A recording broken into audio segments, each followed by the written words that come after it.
দর্শক, ঘূর্ণিঝড় রেমালের প্রভাবে রাজধানী ঢাকায় দমকা হওয়া সহ বৃষ্টি হচ্ছে। এতে বিভিন্ন স্থানে তৈরি হয়েছে জলাবদ্ধতা। এই মুহূর্তে হাতিরঝিলে রয়েছেন আমাদের সহকর্মী মাহবুব সৈকত। আমরা সরাসরি যুক্ত হচ্ছি তার সঙ্গে। মাহবুব, রাজধানীতে তো বৃষ্টি অব্যাহত রয়েছে, তো এখন আপনি পরিস্থিতি কেমন দেখছেন দর্শকদের একটু জানান।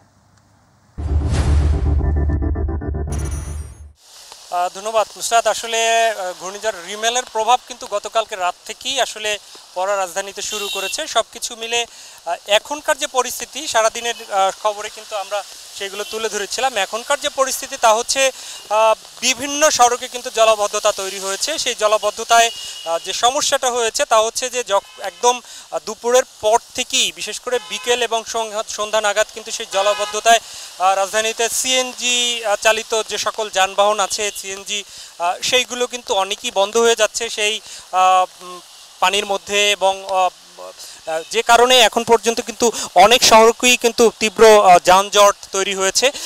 তো সেক্ষেত্রে দমকা হাওয়া কিন্তু রাজধানীতে বয়ে যাচ্ছে।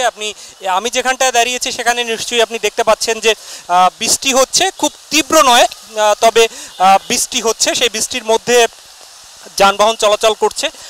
আমরা যতটুকু জানতে পেরেছি তথ্য অনুযায়ী রাজধানীতে কয়েকটি সড়কে দুই একটি গাছ কিন্তু ভেঙে পড়েছে।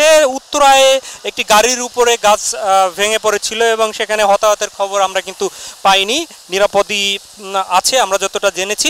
এখন পর্যন্ত সর্বশেষ তথ্য অনুযায়ী যশোরে অবস্থান করা যে ঘূর্ণিঝড়টি, সেটি কিন্তু হয়তো রাত 1টা নাগাদ রাজধানী অতিক্রম করে সিলেটের দিকে যাওয়ার কথা আবহাওয়াবিদরা জানিয়েছেন।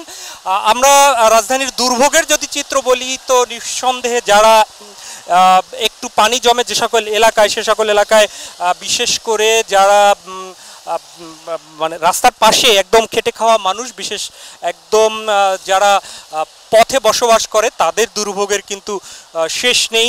তাদের আমরা দেখেছি যে তারা কোনো রকম তাদের মাথা গোঁজার জন্য হয়তো বিভিন্ন ভবনের পাশে আশ্রয় নিয়েছে। আর গাড়ি ঘোড়ার চলার যে প্রতিবন্ধকতা, সেখানে আমরা দেখেছি যে সকাল থেকে আমরা দেখেছি দুপুরের পর থেকেই যে কর্তৃপক্ষ রয়েছে, ট্রাফিক বিভাগ, তারাও চেষ্টা করছে শৃঙ্খলায় আনতে। কিন্তু এই অন্য সময় ঘূর্ণিঝড় ছাড়াও যে বৃষ্টির সময়গুলো রয়েছে, সেখানে আপনি জানেন যে রাজধানীতে সব জায়গার গাড়িগুলোর আসলে জটলা বেঁধে যায়। তেমনি এখনকার যেহেতু প্রাকৃতিক দুর্যোগ, এই অবস্থায় প্রায় সবগুলো সড়কেই কিন্তু গাড়ি জট কিন্তু দেখা দিয়েছে। এতটাই বেশি অনেকটা সড়কে গাড়ি জট দেখা দিয়েছে যে সেখানে ট্রাফিক বিভাগও কিন্তু হিমশিম খেতে হচ্ছে। এরই মধ্যে তারা পরামর্শ দিয়েছে যে প্রত্যেক সড়কেই যেন গাড়ির গতি নিয়ন্ত্রণ করে আসলে চলাচল করে।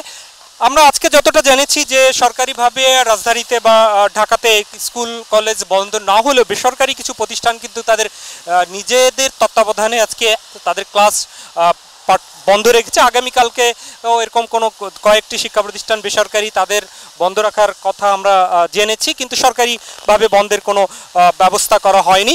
বিভিন্ন এলাকায় বিভিন্ন স্বেচ্ছাসেবী সংগঠনের পক্ষ থেকে আমরা দেখেছি যে তারা প্রস্তুত রয়েছে, এটি বলেছেন নুসরাত। তো রাজধানীতে আসলে এখন পর্যন্ত একটি ইতিবাচক সেটি হচ্ছে যে তীব্র গরমের যে বিষয়টি ছিল সেটি কিন্তু এখন এই মুহূর্তে নেই। শীতল হয়ে গেছে রাজধানী। স্বাভাবিক অবস্থায় পুরো দিন বৃষ্টি হয়েছে, সেই বৃষ্টির কারণে কিন্তু শীতলতা বিরাজ করছে। তবে মধ্যরাতের নাগাদ যে ঘূর্ণিঝড় 180 কিলোমিটার বেগে হয়তোবা এই দমকা হাওয়া বয়ে যেতে পারে, আবহাওয়াবিদরা এটি কিন্তু সতর্ক করেছে। সুতরাং তখন নিরাপদেই কিন্তু থাকতে আসলে বলা হয়েছে। তো এই ছিল আসলে রাজধানীর এখনকার অবস্থা। আমরা পরবর্তী সংবাদগুলোতে নিশ্চয়ই আমরা আরও আপডেট জানিয়ে দেব। মাহবুব, আপনাকে ধন্যবাদ। দর্শক, রাজধানীর হাতিরঝিল থেকে আমাদের সঙ্গে যুক্ত ছিলেন সহকর্মী মাহবুব সৈকত।